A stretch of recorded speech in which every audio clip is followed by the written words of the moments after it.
welcome back. You're here with Nate28 and this is Crossbeats Productions. So just want to give you guys a tutorial on how to give your tracks more a realistic feel, as if somebody was actually playing the instrument rather than you just drawing in MIDI and stuff like that. I mean, I'm not a professional player by all means, and I sometimes draw in MIDI as well. So if you have to draw in MIDI, there's definitely ways that you can kind of work around having to do that to be able to get that realistic kind of sound. On this particular beat, I just wanted to show you for this example how I did that and give you an understanding of you know, the kind of way you would approach that as well. So without further ado, I'll just play you the intro of this track, and then I'll just show you how I created it and also explain how you make it more realistic as well. So let me just play you the track there.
Alright, so pretty much that's the basics of it. It goes a bit more obviously, and I'll probably do some more to the track. I just wanted to show you guys in this video what I did to create. First off, the instrument itself. So the instrument is in a Rhodes piano. So it comes out of the VST, which is called Velvet. I'll just quickly show you that so you know. So that's the Rhodes keys that I normally use. There are other ones out there, and I'm pretty sure there are better ones out there than this one as well, but this is the one that I've got at this point, and I found that it's pretty good. It sounds realistic. It's got heaps of different Rhodes types. It's got the A200 and the Planet, the Mark II, Mark I, and the SC73, and all these presets on each one of those. So I mean, there's a lot of Rhodes keys that you can choose from out of that. So if you're interested in the Rhodes keys, that's made by Air Instruments, and I'm pretty sure it uses in Pro Tools as well. But anyway, the way that I created the realisticness of this particular Rhodes keys was, if you can see, and I'll just bring it a little bit closer, but if you can see on these notes here, they're accented. I guess they're moved in a bit forward, so it's more realistic when somebody's playing the instrument itself. So I actually played this chord set myself on the actual keyboard, but even though I played it, it didn't sound exactly how I wanted it to. So there's a couple of things that I did when I went in there. So obviously I played the Rhodes keys out. So I've got, you know, the keys like that.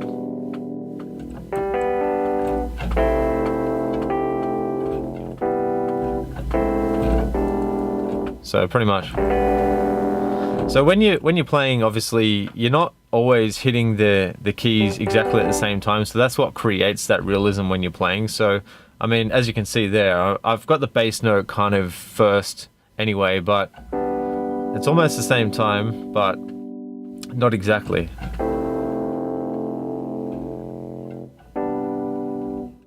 So I guess it's kind of the realisticness that you're chasing when you're creating a beat, because you don't want to have, you know, exactly on the grid, because sometimes it just sounds, the notes are too sharp together, they just don't sound right and they don't fit together in the tune. So you know, when you're playing,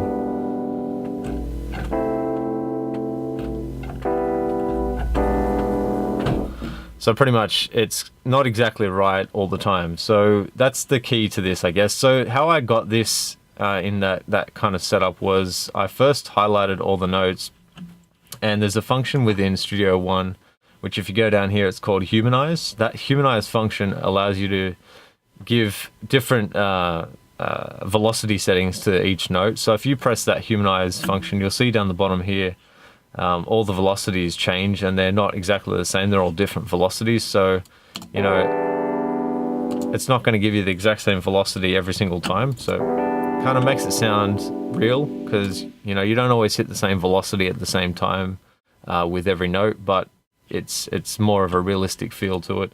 The other thing is, obviously, with the notes, if they're on the grid, so if I zoom in here and say these notes are on the grid here and they're all pretty much lined up exactly the same, they're going to sound a bit too computerized.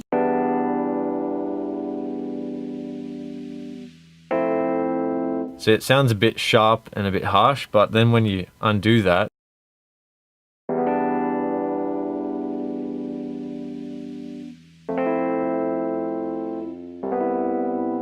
it sounds realistic. So all that you have to really do to get that to happen is, obviously, if you're drawing in the notes, you're just drawing your notes as you would normally, in whatever scale that you're using, and just draw those notes in. And then all you have to do to accent it, say you've got your middle notes, just highlight your middle notes, or you can highlight the top notes and just draw the front section of it a little bit forward. And likewise with the top notes and the middle. Mainly with the bass notes, I kind of keep them on the grid or just a little bit off. It doesn't have to be exactly. As you can see here, this note's not exactly on the grid, and nor is this one. That's just because that's the way I played it, and that was the kind of timing that I got when I actually physically played the chords in there. But you know, with the bass notes, you don't have to worry about them too much. Kind of keep them somewhat on the grid or near the grid.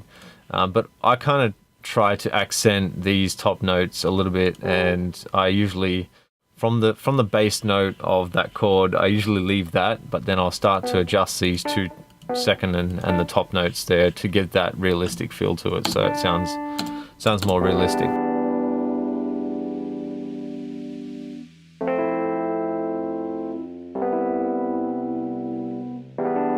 And the same thing, I guess, could apply, you know, when you're looking at a synth. Sometimes synths, you know, they don't benefit from doing that, but with this particular synth, it's more of a white noise that I've got going on with that synth, just to feel that extra bit of sound in, because the Rhodes just didn't sound enough on its own, so I gave it a bit of white noise. So as you can see, not a lot of sound coming out of there.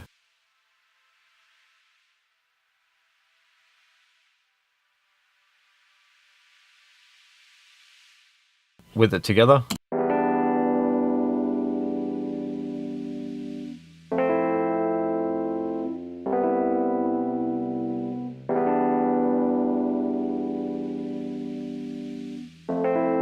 And that's how it's done. So I hope you guys enjoyed this video. Just a quick tutorial. I want to give you guys a helping tip, I guess. I've seen other people probably do similar things to this, but I know that humanize function is really beneficial. So if you've got your MIDI, say you select all of it, and you've got your MIDI, you've got that humanize, that's humanized, but it does have a function to humanize less. So it's obviously just not as drastic as the humanize function. And you can restore the velocity and stuff like that, and quantize your tracks and things like that within that menu. So be sure to check out all the menus within Studio One as well. These two functions here, they help you line up to the grid when you're playing, I guess. You know, if you're playing out your MIDI or you're drawing it in, I mean, that'll help you line it up. But if you want to undo that, then obviously you can start altering it and getting it off the grid a bit. But anyway, I hope you guys enjoyed that, and otherwise, let me know in the comments if there's any other tutorials you want to see, mastering, mixing, all that sort of stuff I'm trying to do on my channel. But it's just it's trying to get the time to do it, because it's coming out to Christmas. Obviously, I've got a lot of stuff to do with the label I work with as well. But otherwise, hope you guys enjoy, and peace.